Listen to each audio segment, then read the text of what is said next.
Greetings and welcome to Growth Hacking Secrets. I'm your host Mohammed Siddique from Atlanta, Georgia, and the co-author of New Success Secrets available on Amazon. On this episode, we have a special guest, Jason Todd. Jason is a speaker, strategic advisor, interventionist, and the host of Coffee with Humans. Please join me to give a warm welcome to our guest, Jason Todd. Jason, welcome. Oh, thanks so much for having me. Let me start with this. Where were you? What happened? Who were you surrounded with that inspired you to do what you do today? Well, I think that the origin story, if that's what you're thinking of, is that I grew up in an entrepreneurial family. So the idea that I could just start things and do things that I wanted to do rather than continuing down some traditional paths was built into my blood. I also was a naturally curious kid, and that was fostered in my family too. So I would disappear during the day, go down to the local creek, just discover everything I could about the animals, bring them back, torture them for a little bit, look at them under microscopes. I also had a proclivity towards technology, and I think if any studies are done, there are periods of time where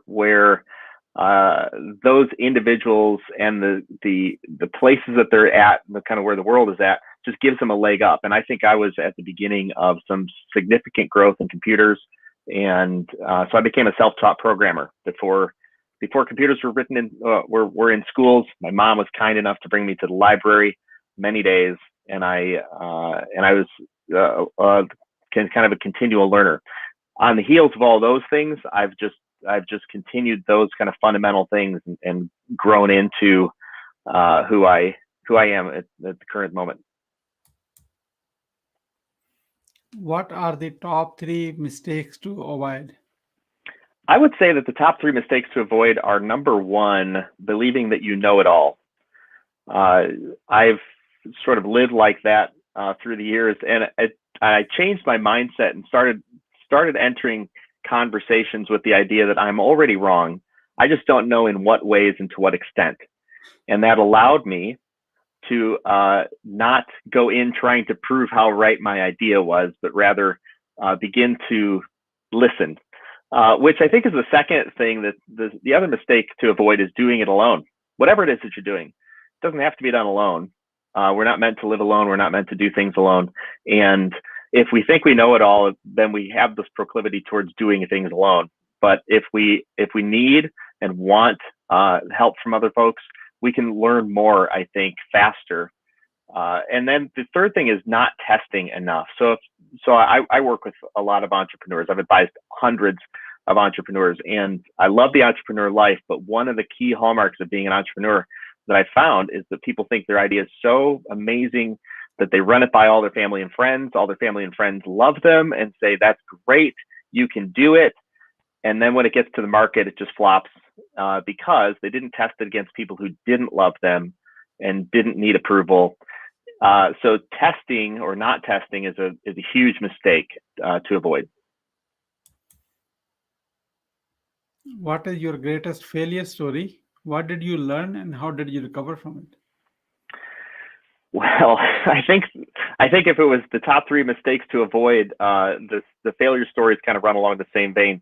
I look at a story I heard a long time ago that a plane does not crash by one mistake. It's actually a series of about 7 things that go wrong before a plane crashes. And I find that if we look at an isolated mistake or an isolated failure, let's say, it's actually a series of things, usually habitual decision-making processes that led us into that failure. So I've got lots of failure stories. I would not count any of them among the greatest.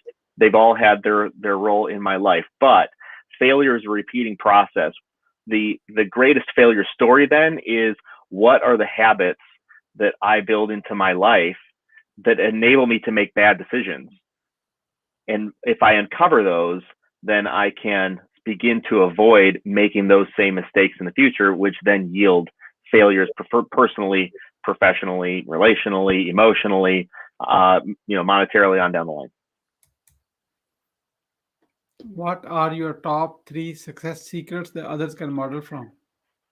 Well, I had a client of mine asked me once, how have you achieved the things that you have achieved? And I was flattered that he would ask me that, and I gave it some thought over coffee, and then said, I think the fundamental thing is I believe that the rules are all made up, and they're made up by people just like you and me, which means that a lot of these rules can be changed. And so if the rules are all made up, I think one of the fundamental things of success is to know yourself, and know what your blind spots are, or at least gather people around you, and that kind of works in with this. Gather people around you who can help you in those areas that you are blind, because you're not going to see it all. And then I think another huge factor in success is giving enough white space. Lots of times I have lived with too much going on, becoming overwhelmed, and then beginning to make, again, habitually bad decisions to reduce the stress. But really, the answer was cut things out, remove things to get back into a point where I could think more clearly. And so I think the top 3 successes are: the rules are all made up, know yourself, and invite people into the process who can know the things that you don't know about yourself, and then give yourself some white space to be able to make better decisions. What motivates you within? My internal motivation, I believe, if I were to know myself well, let's say, is that I really do value people.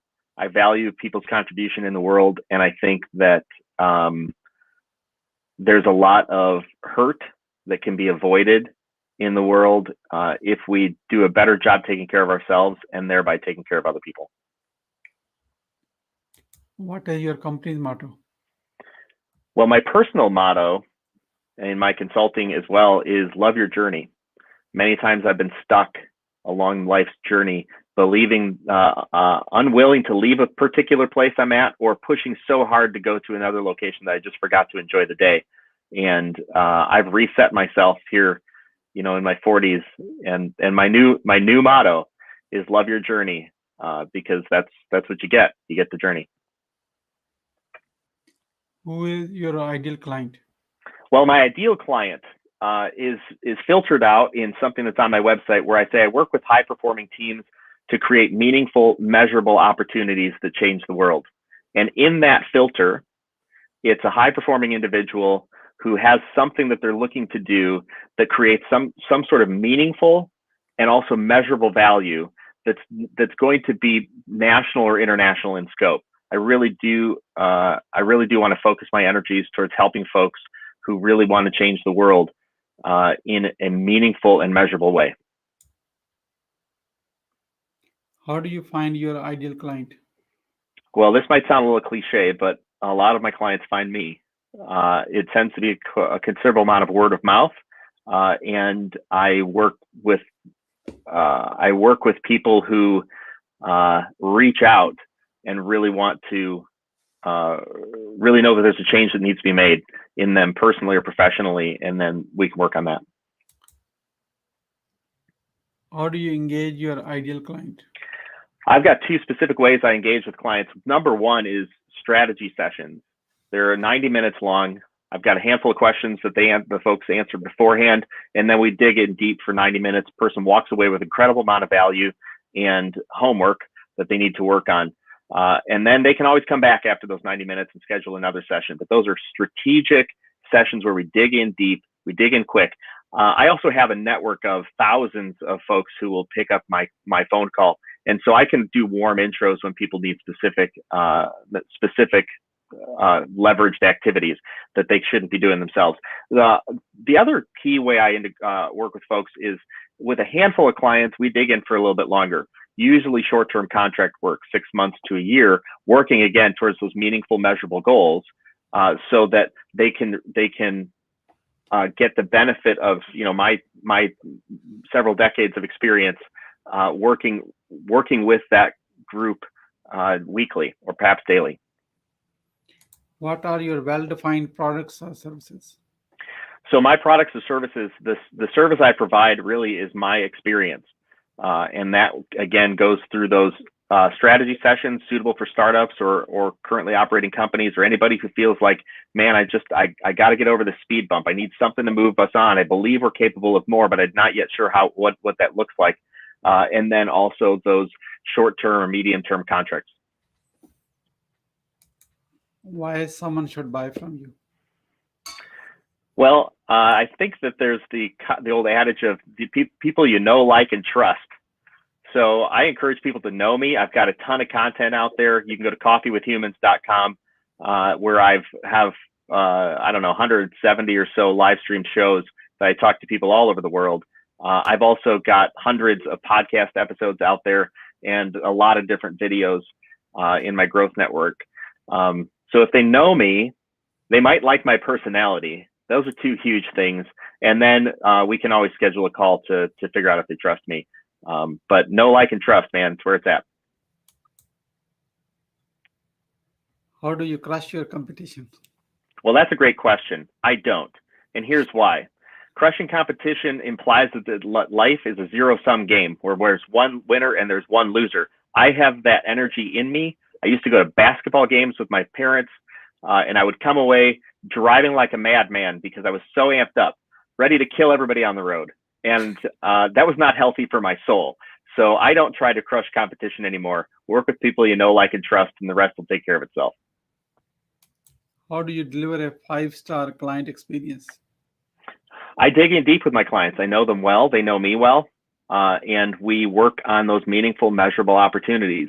And when I think when we do those activities, those specific activities, then they feel like they're getting a tremendous amount of value, and they are. And I feel like I'm giving a tremendous amount of value because I'm able to use my skill sets that I've developed over years for their benefit. That to me is very validating. And I think when I feel like I've really been able to dig in deep, I believe I've demonstrated that makes a tremendous amount of value for them.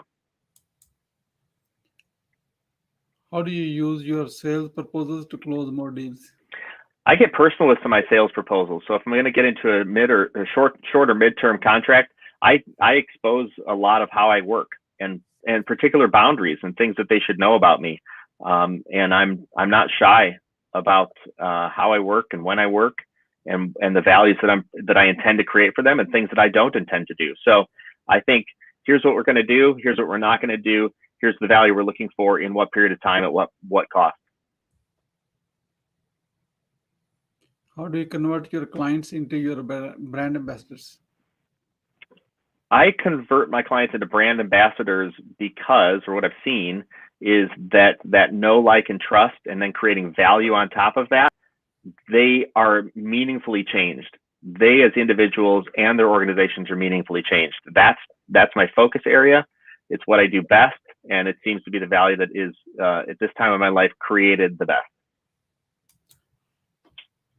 How do you handle an angry client?